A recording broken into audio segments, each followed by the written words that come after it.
Pues bien, hemos hablado de la necesidad de orar siempre y no desmayar. Ustedes deben de conocer estos conceptos. San Lucas, capítulo 18, versículo 1 en adelante, habla de la viuda y del juez injusto. Jesús pone esta ilustración dándonos la figura de la persistencia. Diga conmigo persistencia, para que no se le borre de la mente. Persistencia es ser insistente en algo que usted necesita conseguir. Cuando usted es insistente, usted logra su objetivo. Y si no lo logra, usted no se canse de insistir, porque tarde o temprano lo va a lograr. Lo va a lograr. Esta mujer de la historia del capítulo 18 de San Lucas dice que venía venía por la mañana, al mediodía, por la tarde, insistentemente a reclamarle justicia al juez de la ciudad, que dice la Biblia, era un hombre sin escrúpulos, era un hombre duro de corazón, no tenía temor de ningún hombre, ni de Dios. ¿Qué tal hombre sería este? No tenía temor ni de Dios. Pero dijo en una ocasión, esta mujer ya me tiene hastiado hasta la coronilla. ¿Quién dice eso? Generalmente lo decimos, ¿no? Me tiene hasta la coronilla. Dice, ¿y qué hago con ella? Ya correrla sería quedar mal con el pueblo. Ya sé qué haré, dice. Le haré justicia. Le mandaré a hacer justicia para que no me siga molestando. Y dice Jesús, oí lo que dijo el juez injusto. ¿Y acaso no hará algo parecido también nuestro Dios con aquellos de sus hijos que claman a Él día y noche? ¿Se tardará en responderles? Os digo que no. Pronto les hará justicia. Amén. ¿Qué les parece, hermano? Pronto les hará justicia. Bendito sea el Señor. Bendito sea Dios. La oración hace la diferencia. Eso lo conocemos de antaño. La oración hace la diferencia. La oración cambia las cosas. Amén. Eso es común entre nosotros. Es parte de nuestro lenguaje. Pero a veces como que nosotros no hemos logrado entender. No hemos asimilado el hecho de que orando insistentemente, haciendo o dándole más tiempo a la relación con Dios, el éxito lo tendremos asegurado. El éxito de cualquier empresa lo tendremos asegurado. Ya estudiábamos a Elías, el profeta Elías, Primera de Reyes, capítulo 18, versículo 41. Ahí tenemos al profeta Elías declarando en oración, pidiendo en oración al Señor, por favor, Señor, envía lluvia. Habían pasado 3 años y casi unos cuantos meses más. Ya iba para 3 años y medio que no llovía. En Jerusalén, en Israel, no llovía. Había una sequía terrible. Acab, el rey, y su mujer Jezabel estaban desesperados buscando a Elías. Elías, cuando aparece, oiga, eso era asunto de penarlo con muerte, con cárcel por lo menos. Pero no, Elías vino retando al rey. Tenían a Baal como Dios. Y le dijo, si Baal es Dios, que lo demuestre en el Carmelo. Este es el reto. Vamos a ir. Ustedes conocieron bien la historia. Y Elías, el profeta solitario, salió victorioso, porque con él está la presencia del Señor. Amén. Con él está la presencia del Señor. Aleluya. Eso hizo la diferencia. La oración de un solitario hombre Y es que Dios no busca tantos. Dios no se quiere glorificar con lo mínimo. Dios se quiere glorificar con lo mínimo. En Gedeón lo probó. En Elías lo probó. Elías le dijo, cuando estaba afligido Elías, yo soy el único que he quedado. Estás equivocado, le dijo Dios. Tú no eres el único. Hay 700 aún que no han doblado sus rodillas ante Baal. Hombres de Dios, aunque habían matado, Jezabel había mandado a matar a todos los profetas, todavía me quedan 700, dijo Dios, que no han doblado sus rodillas ante Baal. Así que no te preocupes, porque si Dios está con nosotros, ¿quién podrá estar contra nosotros? La oración hace la diferencia, hace la diferencia. Elías en el Primera de Reyes 17:1 había prometido, Primera de Reyes 17:1, le había dicho al rey, no lloverá hasta que yo dé la orden. Y esa oración, hermano, fue contestada por Dios, porque Dios se compromete contigo cuando Él te envía. Oye, Marisa, Dios se compromete contigo cuando Él te envía. Así que no tenga temor, no tenga temor. Si Dios lo ha dicho, Él lo hará. Él lo hará. Yo quiero hablarles en esta de las anclas de nuestra fe, anclas de nuestra fe. Nosotros necesitamos estar afianzados, confirmados. Nuestra fe tiene que estar confirmada en nuestros corazones. ¿En quién creo? ¿Qué soy delante de Dios? ¿Qué va a pasar conmigo y con usted cuando nos muramos? Mientras que vivimos aquí, ¿qué estará pasando? Para afianzarnos en la vida cristiana necesitamos estas anclas. Y aquí vamos a agregar una al final, porque me hace falta una. La historia que quiero presentarles tiene que ver con el apóstol Pablo.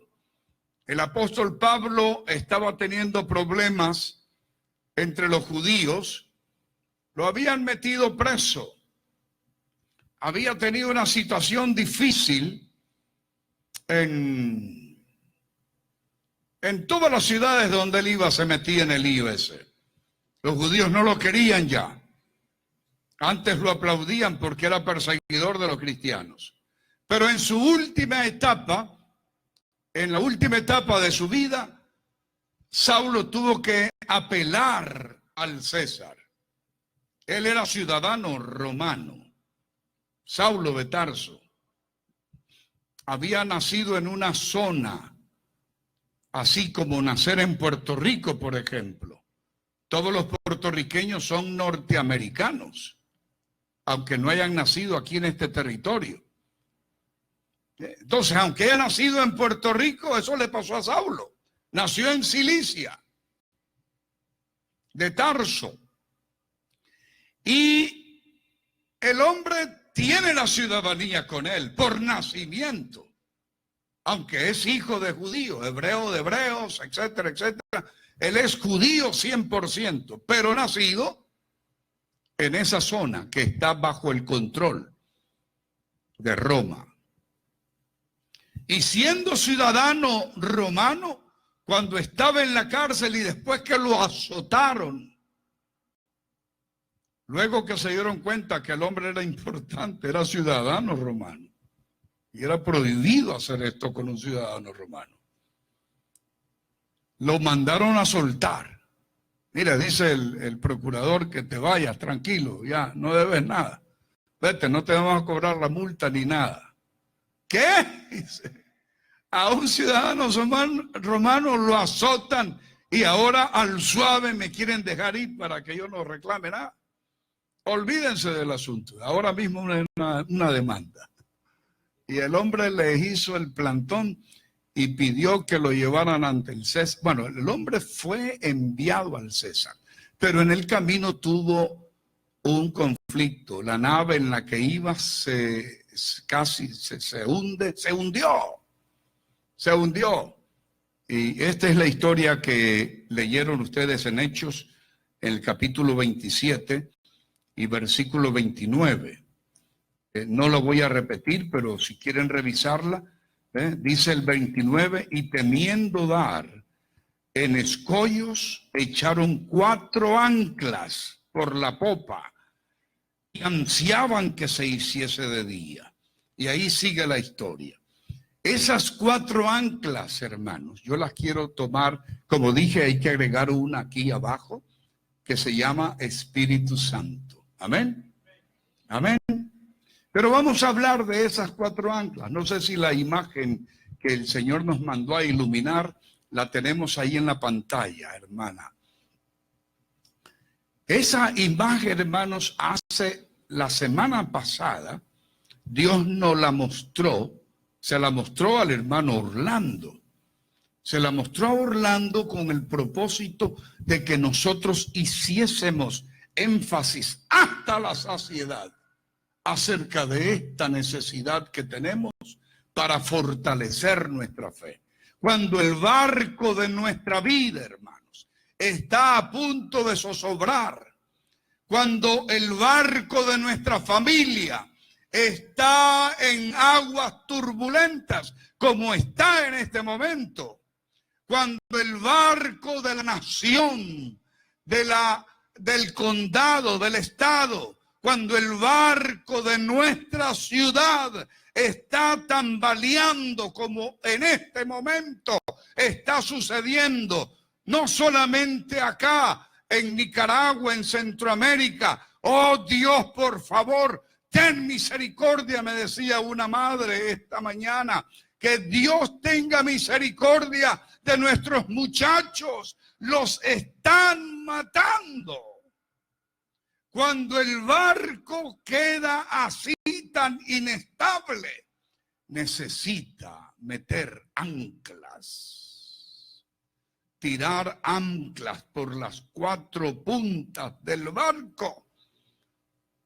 La punta, el trasero y los costados. Ahí, para que el barco trate de estar estabilizado.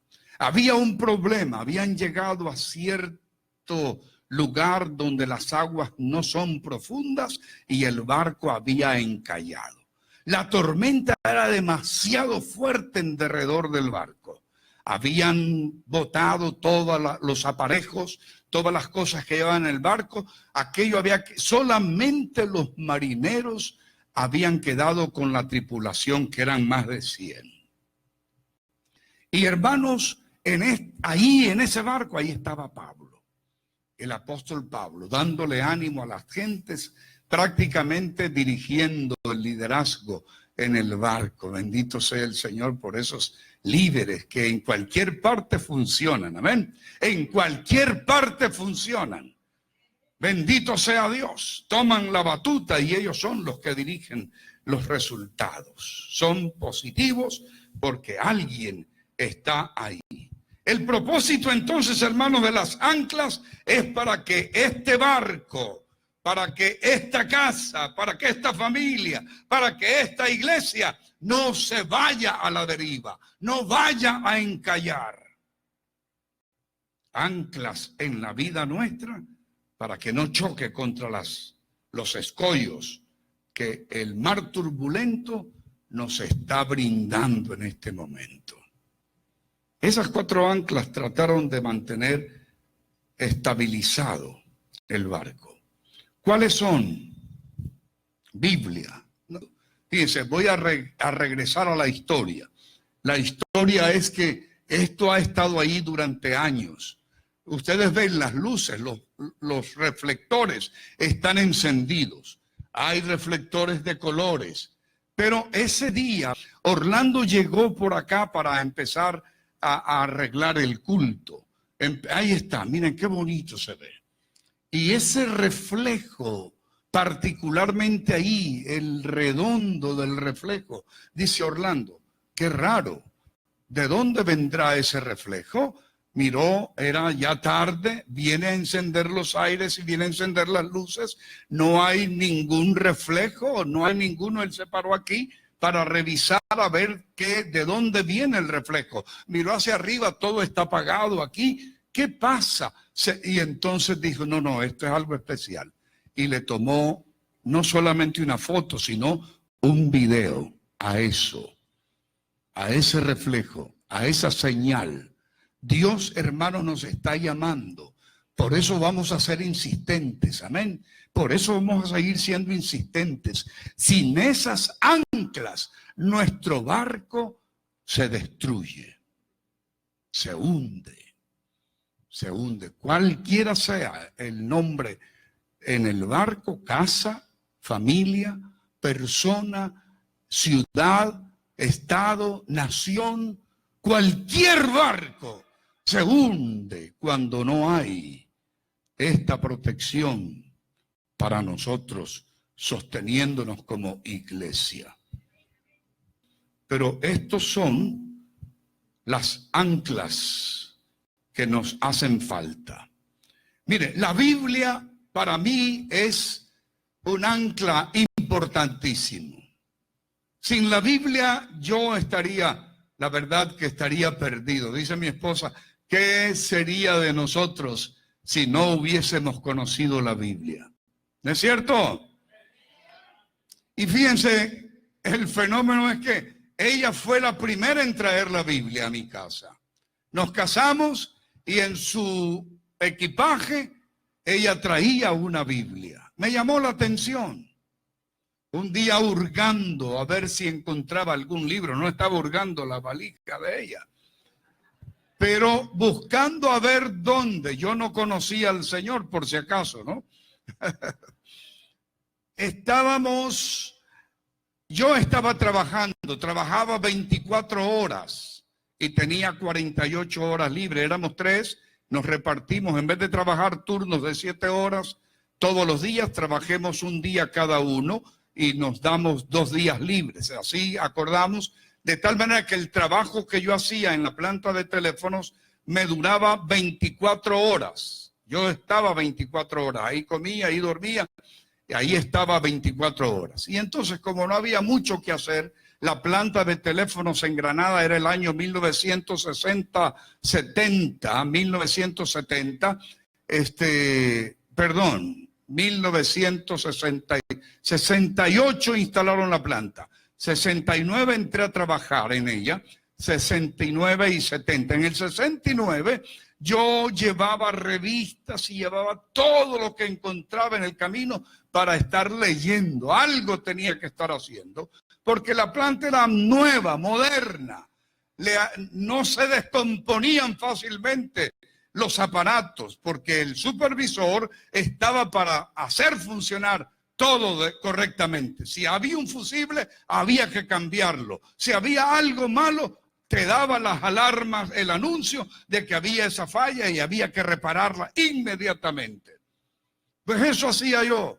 Pero mientras tanto, para no estar aburrido sentado, esperando que sucediera algo, me ponía a leer y a leer y a leer todo lo que encontraba. Me encontré con la Biblia. Ese día que iba para el trabajo, hurgué a ver dónde encontraba más revistas o algún libro, y qué bendición, me encontré con la Biblia.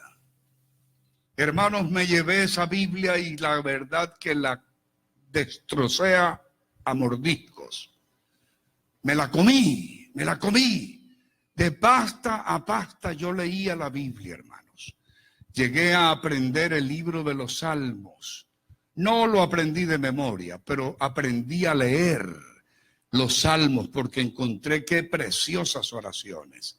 Me encantaba decir expresiones como estas. Oh Jehová, Señor nuestro. Y como yo estaba solo en ese gran edificio, con un poquito de eco, sin micrófono, yo decía, oh Jehová, Señor nuestro, cuán glorioso es tu nombre en toda la tierra. Oiga, empecé a tomarle sabor, a expresar delante de Dios estos pasajes de la Biblia que eran hermosos para mí, sin ser cristiano. Sin ser cristiano. Me mandaron a trabajar a Matagalpa Y en Matagalpa me corrompí. Perdí la vida, hermanos. Me hice alcohólico, vago, mi esposa en Granada, mi hija ya nacida en Granada, mi madre que dependía de mí. Me olvidé de ellos, los abandoné. Algo que pasó con la gente del barco. Querían abandonar el barco. Yo los abandoné. Yo no sé cómo hicieron mis gentes para subsistir. Mi madre, que dependía de mí, mi esposa y mi hijita ya habían nacido, Evelyn, y embarazada doña Miriam con Richard. Nació en el 70 Richard. Yo en Matagalpa, tomando licor, abandoné a mi familia, hermanos. Totalmente abandonados. Y en esa desesperación yo busqué la ayuda de Dios. Busqué la ayuda de Dios. Y Dios se fijó en mí. Amén. Dios se fijó en mí. Miró que yo era un posible adorador. Porque ya lo hacía antes de conocerlo. Amén. Ya lo hacía. Y me salvó el Señor. 1970, un 5 de junio, mi hijo nace el 7 de junio. Y yo soy el hombre más feliz desde entonces, hermanos. Cambiado totalmente por el poder de Dios. Cambiado totalmente. ¿Quién lo provocó? La lectura de la Biblia. La lectura de la Biblia ya había calado en mi corazón, hermanos. Ya había hecho la función que dice Dios. Mi palabra que yo envío no volverá a mí vacía. Ahora sí merece el Señor que le demos aplauso. Amén. No volverá vacía, dice Dios. Me salvó, me libró. Y esta salvación, hermanos, alcanzó a todos en mi casa y sigue alcanzando hasta hoy. Sigue alcanzando. Después de casi 50 años, 1970, mi conversión, 46 años, 48 años, 48 años. Sigue alcanzando el Señor, sigue alcanzando el Señor. Mi conversión, gracias a la lectura, al conocimiento de la Biblia. Miren, algo parecido sucedió con el etíope de Candace, el tesorero, el hombre, el negro que era el encargado de las finanzas en el gobierno de la reina de Candace. Parece que el hombre era un creyente judío y había venido a una de las fiestas de la Pascua en Jerusalén. Estaba ahí por algunos días y ahora regresaba a su país de origen. Era un hombre importante, judío, negro, pero importante en el gobierno de Candace. Dice la Biblia que iba leyendo la Biblia. Y de repente Dios envía a Felipe y le dice, júntate a ese carro y habla con el hombre que va ahí. Sin discriminación. Y Felipe se le acerca y le dice al funcionario, ¿entiendes lo que lees? Dice, ¿cómo voy a entender si no hay quien me lo explique? ¿Tú podrías hacerlo? Ven, entra a la carroza, una carroza presidencial. Y el Felipe, ni corto ni perezoso, se metió. Y dice, ¿qué estás leyendo? Estaba leyendo el libro de Isaías. Ah, Isaías. Dice el profeta, está hablando de alguien que iba a ser sacrificado, etcétera, etcétera. Dice, ¿de quién habla el profeta? ¿Habla de sí mismo o de otro? Sí, le dice Felipe, habla de Jesús. Y a partir de esa escritura, le abrió la Biblia completa y lo llevó hasta el arrepentimiento mediante el bautismo en agua. De tal manera que cuando llegaron a cierto río, le dice el funcionario, he aquí muchas aguas. ¿Qué impide? Ya le había hablado del bautismo. ¿Habrán pasado un día completo, 2 días? No sabemos. Pero el hombre se comió la Biblia también. ¿Y qué pasa? Le dice, si crees de todo tu corazón que Jesucristo es el Señor y que Dios lo resucitó de los muertos, bien puedes. Dice, yo creo que Jesús es el Señor. Aleluya. Y llevó al funcionario al bautismo en agua y luego Felipe desapareció, dice la Biblia. El Señor lo tomó para otro lugar. Y el funcionario se fue bautizado en agua creyendo en nuestro Señor Jesucristo. Aleluya. Le pasó como al endemoniado gadareno. Este se quería colar en el barco con los discípulos, pero el Señor le dice, no te vistas porque no vas. ¿Y yo qué hago aquí ahora, Señor? Yo he estado perdiendo el tiempo de loco. Y ahora mi familia, yo no sé qué va a pasar con ellos. No, por el contrario. Quédate aquí porque tú me serás testigo de las maravillas que Dios puede hacer. Todos te conocen como el loco de la ciudad. Ahora eres el creyente, el cristiano, el hombre que da testimonio de su fe en Jesucristo. Aleluya. Se quedó en Gadara y seguramente que se ganó a todos los gadarenos. Aleluya, aleluya. La lectura de la Biblia, hermanos, hace la diferencia. Dígalo conmigo, la lectura de la Biblia hace la diferencia. Miren, y qué bonito cuando en Berea, por ejemplo, Berea, vamos a leer, o si ustedes quieren la cita de Hechos capítulo 8, versículo 30, para que la anoten. Este es el etíope eunuco, el Hechos 8:30. Y ahora en Berea, vamos a regresar al capítulo 17, versículo 11. Hechos 17 y versículo 11. Dice la Biblia, que en este mismo pasaje, 17:11, ¿lo tienen ahí? Y estos eran más nobles que los que estaban en Tesalónica, pues recibieron la palabra con toda solicitud, escudriñando cada día las escrituras para ver si estas eran así. Miren, qué interesante lo que dice el pastor. No lo vaya discutiendo con nadie, ni mucho menos refutándolo.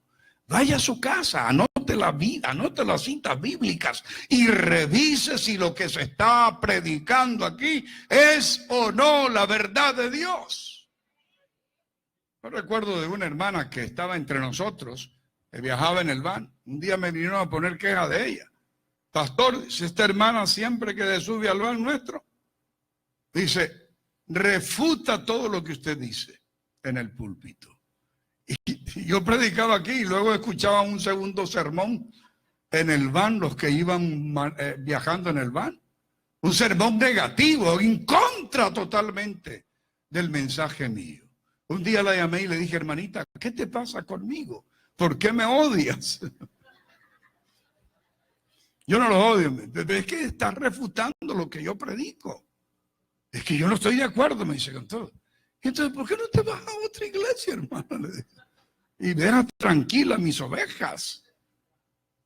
Déjalas tranquilas, no te pongas a discutir, porque al fin yo estoy predicando la palabra del Señor. Pero no se fue. El Señor la llevó. ¿Quieren saber quién es? No se los voy a decir. La palabra, hermanos, es un ancla para sostener nuestra fe. También lo es la oración. Es el segundo punto y voy a correr aquí.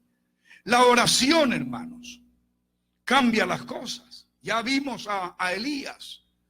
Ya vimos a Moisés orando, levantando las manos en favor de Josué y siendo Josué triunfador mientras que el hombre tenía las manos levantadas. Cuando los discípulos comenzaron la iglesia primitiva, la oración fue el centro, fue la columna vertebral para la fundación de esa iglesia. Escuchen, todos los que van a trabajar en la plantación de nuevas iglesias, Maritza, sin la oración no eres nada, hermana. Puedes andar con muletas toda la vida, porque esas son las alternativas. Gentes que andan en muleta para todo lo que hacen en la obra del Señor. No, la oración es suficiente para darte firmeza, para dar la respuesta a la obra que tú estás haciendo. Aleluya. Dios es suficiente, pero Él quiere trabajar con nosotros. Él quiere que estemos en relación con Él. Vamos a ver qué dice Hechos capítulo 1 y versículo 14. Hechos capítulo 1 y versículo 14. En este pasaje, hermanos, encontramos la iglesia primitiva, los apóstoles, dependiendo de la oración. Los apóstoles, comenzando a establecer el gobierno de la iglesia. Dice este pasaje, todos estos perseveraban unánimes, dígalo fuerte, en oración y ruegos con las mujeres y con María, la madre de Jesús, y con sus hermanos. Miren, esto es precioso, hermanos. La iglesia, para que se levantara, estaban fundamentándola en la oración. Amén. En la oración. Esta iglesia, hermanos, nunca será lo que nosotros anhelamos ser sin la oración. Sin la oración. Ahora mismo hay un grupo de mujeres, espero que sí, hayan 2, 3, yo las estoy permitiendo porque lo que están haciendo ellas es unge, Señor, el mensaje del pastor Palacios. Que no solamente ustedes que están aquí presentes, pero también las personas en la internet puedan recibir la palabra y aplicarla en estos últimos días. La segunda ancla se llama oración. Mire, cuando nombró la iglesia a los primeros diáconos, la iglesia primitiva, fueron ordenados mediante la oración. Capítulo 6 y versículo 6 del mismo libro de Hechos. Hechos 6 y versículo 6. Dice, a los cuales presentaron ante los apóstoles, quienes orando les impusieron las manos. ¿Qué había pasado? Los apóstoles estaban ocupándose, los pastores de la iglesia. Había una iglesia grande ya. Apenas en una semana habían 8,000 personas. Se habían convertido 3,000 el día de Pentecostés. Un poquito más tarde, una semana después, en el templo, en la puerta llamada La Hermosa, Pedro le dijo a un hombre cojo de Nazaret: no tengo oro ni plata, pero lo que tengo te doy. En el nombre de Jesucristo de Nazaret, levántate y anda. Y el hombre no solamente se levantó, empezó a gritar, a decir: aleluya, estoy sano, estoy libre. Y llamó la atención de toda la gente que estaba en el templo, hermanos. El templo de Salomón daba cabida para muchos miles de personas. Dice que ese día, allí en la puerta La Hermosa, se convirtieron 5,000 hombres. Así que 3 más 5, 8,000. La iglesia primitiva comenzó así. Más 120 que habían, 8,120 personas en una iglesia. ¿Dónde cabían? No tenían templo. ¿Cómo hacían estas gentes? Hermanos, el problema les cayó encima a los 12. A los 12. No sabían qué hacer. Las viudas de la iglesia eran dependientes del welfare, pero el welfare no satisfacía a la necesidad. ¿Ustedes saben dónde nació el welfare? Nació ahí, en la iglesia primitiva. Nació en esta experiencia. Todo el mundo venía, yo necesito que me den ayuda para alimentar a mis hijos. Yo necesito, bueno, no había luz eléctrica, pero por lo menos había que comprar aceite y había que comprar algo, ¿no?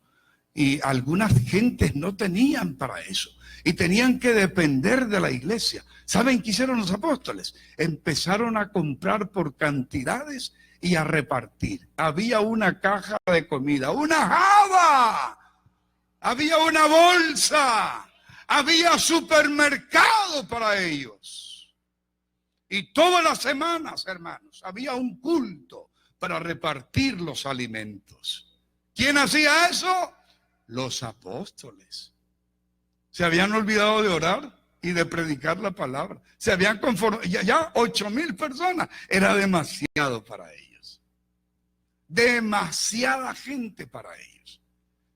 Y ya no sabían qué hacer los pobrecitos. Y entonces vino la voz del Espíritu Santo y les ordenó a través de alguien que nombraran hombres que fueran llenos del Espíritu Santo, que fueran fieles. Oiga, qué requisitos más lindos. Miren, nombraron a los mejores entre ellos para que atendieran a las viudas y a los pobres. Nombraron a 7 diáconos. Vamos a ver esa experiencia, hermanos. Dice Hechos 6:6 también. Dice, a los cuales presentaron ante los apóstoles, quienes orando les impusieron las manos. Quienes orando les impusieron las manos. Señor, te consagramos a estos hombres para que atiendan a las mesas. Mientras tanto, dijo, nosotros, los 12, nos vamos a consagrar a la oración y a la proclamación de la palabra. Punto. Usted no espere al pastor repartiendo un día comida. Y si me pongo, quíteme. Porque mi función es orar por usted. Mi función es cuidar de usted. Mi función es la de seguir predicando. Miren, yo soy un aprovechado, la verdad, porque conozco el sistema. Yo trabajé en comunicaciones, me encantan las comunicaciones. Y yo como que tengo el sentir que tiene David. Yo quiero ir por el mundo. Salmos 19:4, usted lea Salmos 19:4. Por toda la tierra salió su voz. Yo quiero que mi voz se oiga en la tierra. Y no es mi voz sencillamente, es la palabra de Dios. Y hasta el extremo del mundo, sus palabras escritas. Hágalo. Usted también tiene el privilegio de hacerlo, lo tenemos. La herramienta está en tus manos, dígalo. La herramienta está en mis manos. Señor, te prometo que no lo voy a usar para ninguna bobería. Mire, yo me meto ahí a veces a ver qué dicen los hermanos. ¡Boberías! ¿Qué estás pensando? Te pregunta. Ay, estoy pensando en comerme un churrasco, dicen las hermanas.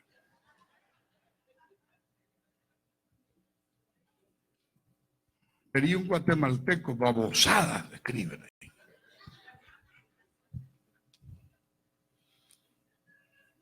Pero eso es lo que hacemos muchos. Otros están metidos ahí en la pornografía, buscando qué más pueden ver. No se sacian, se van a quedar ciegos. No se sacian. Hay que salir de toda esa basura, hermanos, y poner las anclas que Dios nos pide que pongamos. Amén.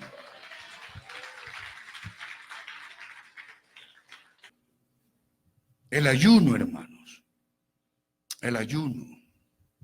Cada uno de nosotros debe tener un día especial de ayuno. Y no cometa el abuso. No cometa abusos. Cuando usted está en la disposición, esto sucedió con Moisés, sucede con Jesús, que pueden ayunar 40 días. Fíjese que Moisés, un hombre como nosotros, estuvo 40 días, y dice la Biblia acerca de él, sin comer y sin tomar agua. ¿Cómo lo logró? Es que Dios estaba ahí, hermanos. Y donde está Dios no falta nada. Amén. Pero en el caso nuestro, tenemos que ser cuidadosos. Cuando tú puedes ayunar mediodía, puedes ayunar un día. Hay que comenzar con lo mínimo. Ahora, cuando tú no puedes ayunar porque te falta algún elemento en el cuerpo, hay personas que no pueden ayunar, padecen de gastritis y de todo eso. Primero pide la sanidad y luego ayuna, porque si no puedes ayunar, no estás obligado a hacerlo porque te vas a enfermar más. Pero el ayuno es básico, hermanos, es otra ancla que sostiene tu casa. Estoy hablando de tu vida. El ayuno. Antes de ser tentado Jesús por el diablo, Jesús lo venció con el ayuno. Amén. La Biblia dice, y estoy en Mateo capítulo 4, versículo 1, Mateo 4:1, dice que Jesús había decidido comenzar su ministerio. No había comenzado aún el ministerio cuando fue a ayunar. Para comenzar el ministerio, Jesús se dedicó 40 días, hermanos, y 40 noches. La Biblia dice que no comió ni bebió Jesús. Pero cuando terminaron los 40 días, algo sucedió. Dice el versículo 2. Después de haber ayunado, 4:2 de San Mateo. Después de haber ayunado 40 días y 40 noches, tuvo hambre. Era humano. Jesús 100% hombre. Se había despojado de su deidad. En otras palabras, Jesús no vino aquí como Dios. Vino como hombre.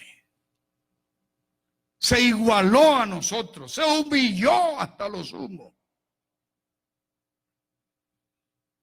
Jesús, el hombre, ayunó 40 días y 40 noches. Y al final de los 40 días tuvo hambre. Pero ¿saben qué tenía Jesús? Un poder. Él mismo lo dice, el Espíritu de Jehová está sobre mí. Y me envía el Señor a predicar las buenas nuevas, a sanar a los enfermos, a proclamar el año agradable del Señor. A eso me envía Dios. Le aparece el diablito. Le aparece don Santucho. Versículo 3, vino el tentador y le dijo, si de verdad eres hijo de Dios, pruébamelo. Di que estas piedras se conviertan en pan. Y Jesús, aunque con hambre, y podía haberlo hecho, ¿sabían ustedes que él puede hacerlo? Levantó tres peces y 5 panes y se multiplicaron en sus manos. Podía haber agarrado una piedra y haber dicho, Padre, por favor, un pancito de esos riquísimos. Ese que tanto nos gusta, ¿no? El haitiano. ¿Han probado ese pan? No le estoy haciendo propaganda. Pero qué rico. Hay algunos panes sabrosos, ¿no? Podía hacerlo, ¿sí o no? Podía hacerlo, si él puede. Él tiene poder. Estaba revestido del poder. Pero ¿qué pasa? Le dice a Satanás, no te voy a probar nada. porque escrito está, no solo de pan vivirá el hombre, mas de toda palabra que sale de la boca de Dios. Y ahora fíjense, hermanos, qué interesante. Lo lleva a más tentaciones. Lo lleva a más tentaciones. Pero Jesús salió victorioso gracias al ayuno. Al ayuno. El ayuno te reviste de poder, hermanos. La cuarta ancla es el Espíritu Santo, ¿de acuerdo? Y se lo menciono rápidamente. El Espíritu Santo es un consolador, me conviene tenerlo, amén. El Espíritu Santo es alguien que puede morar dentro de mí. Amén. Sí, puede morar. Dice San Juan 14:17, porque mora con vosotros. Amén. El Espíritu Santo es un compañero. San Juan 14:17 dice que estará con nosotros. El Espíritu Santo es un maestro. Amén. Maestros, sin el Espíritu Santo estamos vacíos. Amén. El Espíritu Santo es un maestro. Dice que Él os enseñará todas las cosas. El Espíritu Santo es un recordador. Si el disco duro tuyo no sirve, no te preocupes. Yo me voy a preocupar por otras cosas que me olvido. A veces se me olvida el nombre de ustedes. Por eso me estoy preocupado. Pero no me preocupo porque se me olvide la palabra. Amén. Porque en el momento oportuno el Señor me la revela. Amén. El Señor me la trae. Dice que Él, San Juan 14:26, y os recordará todo lo que yo os he dicho. Si Dios lo dijo, Él te lo va a recordar. Amén. Él te lo va a recordar porque lo leíste. Así que esta es la cuarta ancla. Biblia, oración, ayuno, Espíritu Santo. Pero es para el Señor. Para el Señor. Aleluya. Aleluya. Gracias, querido Padre, porque nos das la oportunidad, Señor, de tomar las anclas en nuestras manos y aplicarlas a la vida, aplicarlas a la iglesia, aplicarlas a mi relación. Les dije que no olvidaran esto, hermanos. Por favor, si quieren anotarlo, porque yo no he escuchado a nadie mencionando esto, aunque yo lo he enseñado hace mucho tiempo. Si hay búsqueda,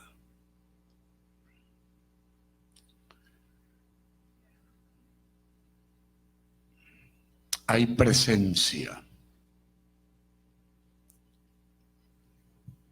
Si nosotros buscamos al Señor, su presencia se hará notoria entre nosotros. Si Dios está entre nosotros, solamente la presencia de Dios provoca unción. Si hay presencia, hay unción.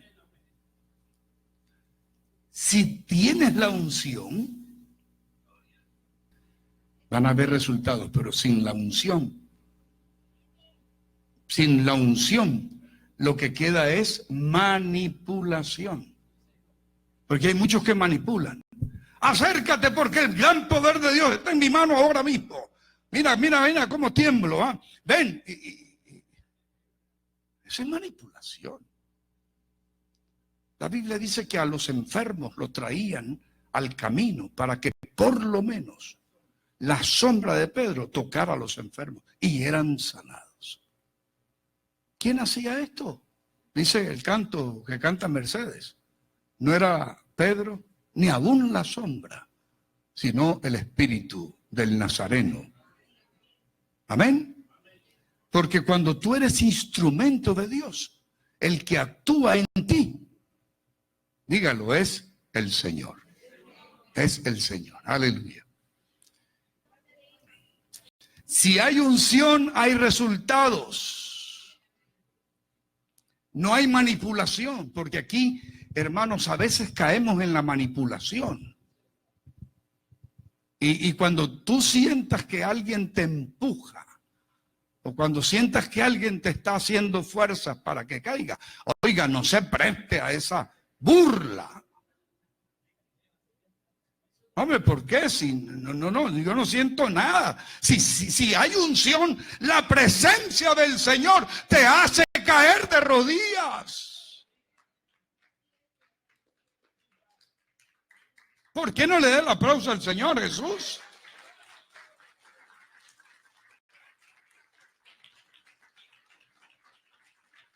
Cuando tú estás fundamentado y cuando es el Espíritu Santo metido en tu vida, por favor, Señor, ven a nosotros y úngenos. Úngelo, lo necesitamos urgentemente, hermanos. Lo necesitamos con urgencia.